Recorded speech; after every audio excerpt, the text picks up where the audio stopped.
Hi guys, welcome back to another edition of Max and Nikki 1000th Time Reactions. Where we react to a song after listening to it for our 1000th time. We release 3 videos a day. Every day. So please hit that subscribe button. And turn on post notifications. So you don't miss out on all this great content. Mm-hmm. What are we going to listen to right now, Nikki? We're going to listen to Laura by the Four Freshmen. Of course, this song was originally written for the movie Laura, the film noir. The film noir classic. By, I think, Otto Preminger, if I'm not mistaken. Oh, are you sure about that? I'm not 100% sure. Well, we'll take a look in a bit. Well, why don't you look right now, just to make sure. Okay. If you are new to the channel, what we do on this channel is we listen to a whole song all the way through without pausing, so we don't ruin the vision of the artist. And then we talk about it afterward. We talk about a reaction and we analyze it and go very in depth with it. So that's what we do on this channel.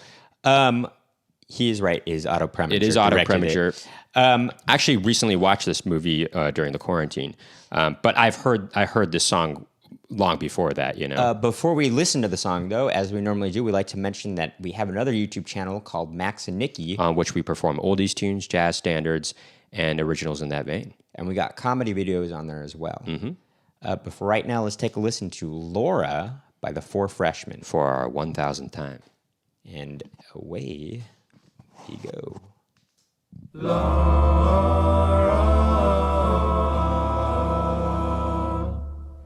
is the face in the misty light. Footsteps that you hear down the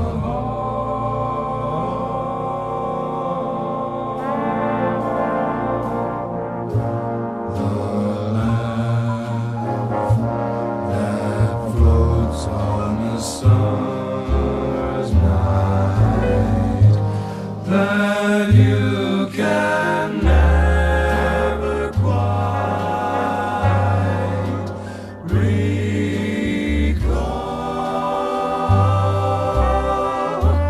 and you'll see Laura on a train that is passing through. Those eyes, how familiar they seem.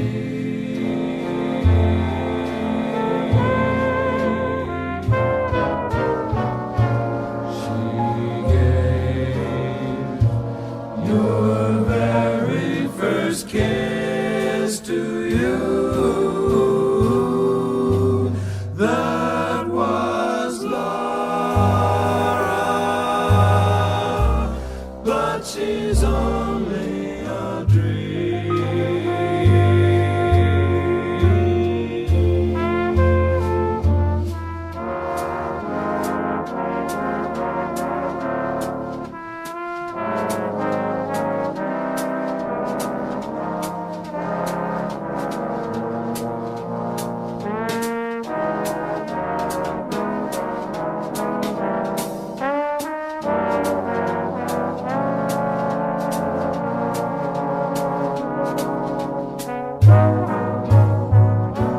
She gave your very first kiss to you.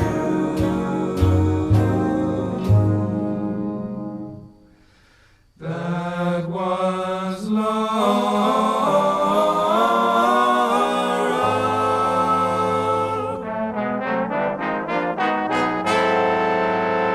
but she's only a dream.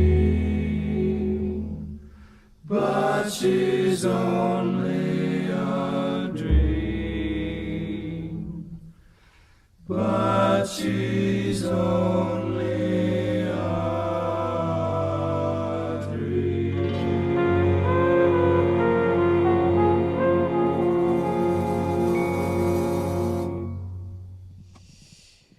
Ooh, goosebumps right So there. good. It's very so good. good.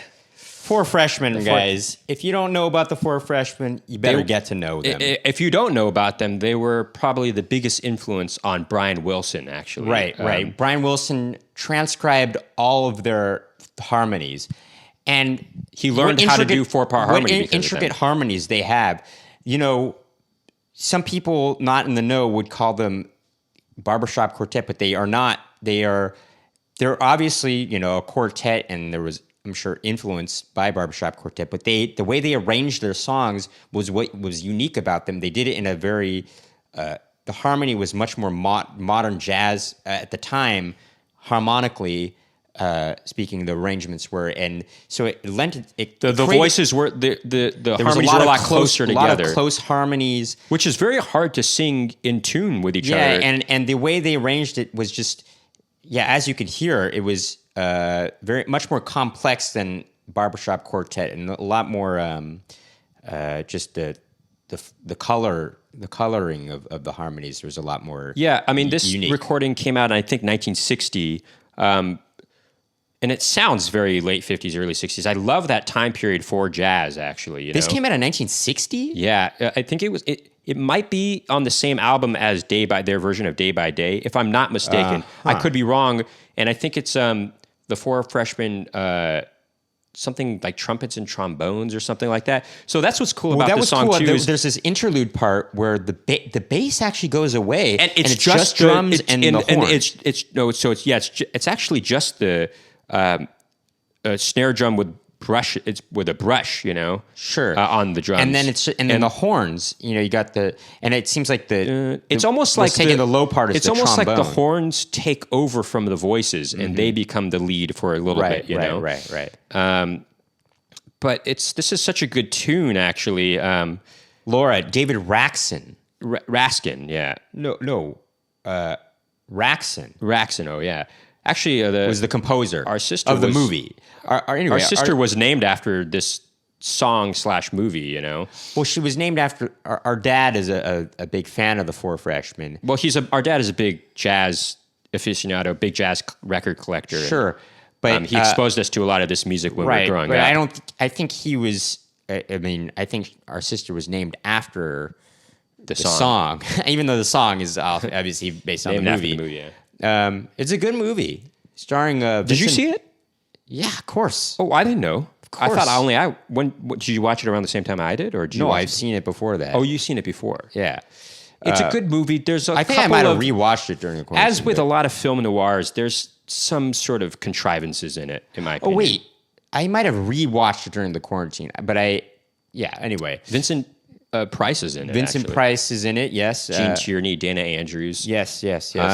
Gene Tierney, very beautiful. But I like how the lyrics that they added. Of course, in the movie, there's no lyrics to the score, but in this song there is, and they kind of evoke the quality. I won't tell you what happens in the movie, but it kind of makes it right. It's evocative of what the movie's about in a way. But she's only a dream, you know. Right. That and kind of lyric. I love how the harmonies are in the end of the song, and how they kind of do this, and how the song ends. It makes you feel like you are in a dream. It has this kind of mysterious quality to it that makes you feel like you're in a dream. But I also like how at the kind end of this falling harmonies. There's something about hearing just vocal harmonies that are really good, and there's no other instrument playing, that really kind of gives you goosebumps, you know? Right. That happens at the end of this song. I love it when they go, they kind of do this, but they're all doing it in harmony. So they all start on the low note, and then somebody stays on the low note, and the others go above, and then somebody stays on that note, and the others go above. Is that how it's working? I love how that works, because when there's a sort of... when there's an accented part, and you can really... It allows you to really... it emphasizes the harmonies a lot. Yeah. And I love how the horns mimic what the harmonies are doing at that part. You know, that's a really cool thing. Also, something that was really cool is you heard these piano ornamentations throughout. They didn't play the whole time, but they were so, ornamental. Well, no, they were so perfectly placed, you know? Sure. You know what's kind of cool about Those piano orientations actually reminded me of the late 50s, early 60s, like that style of jazz. I loved that. The four freshmen were instrumentalists as well. And well, they actually all went to school for music. but I think what's cool about their harmonies is it's as though that they're utilizing their voices as though a voice is an instrument, but they're really using them like they're almost like they're horn instruments, like they're other kinds of instruments. They're saying like, oh, I can do I can do with my voice what I can do with other instruments, which I feel like in Barbershop Quartet, it's like they're just thinking really just about singing, you know? Sure. But what the four freshmen did, they were like, no, we're going to do the harmonies that we create on the piano and then with the horns and in a horn section, and we're going to do that with our voices. And that's what's cool about that. Yeah, the four freshmen are so good, and you really should. If you don't know about the four freshmen, I highly recommend checking more of them out because they were such a big influence on Brian Wilson and because the Beach they were Boys. a big influence on Brian Wilson and the Beach Boys. In fact, there's a tune that the Beach Boys cover called and their hearts were full of spring. Their Hearts Were Full of Spring, and the four freshmen do their rendition of it, and it First. both they did it first, and they're both very good. Listen to both of them. I mean, Their Hearts Are Full of Spring. It is. In fact, the Beach Boys, you can watch them do it live, and you're just like, wow. Well, the that Beach is Boys. yeah. The Beach Boys never made an actual studio recording of it. They just did have a live version. That of was like a staple of theirs in their live Their shows, live right? act. and It's it really showed off how good of singers they were. Right, actually, right. You know? But the four freshmen do have a recording of it, and I urge you to listen to that. And it is very good. It's very calming and very sweet and kind of bittersweet, and it makes me want to cry. And it's just vocals. It's just vocals. That's it. A cappella. It's really good. Anyway, we love this song. We've known it for years because of our dad, actually. And I think that'll do it for this And reaction hopefully video. you guys know it for years on end now too. If you like what you heard and saw today, make sure to hit that subscribe button and turn on post notifications to find out about more Max and Nicky reaction videos. Please keep tuning in.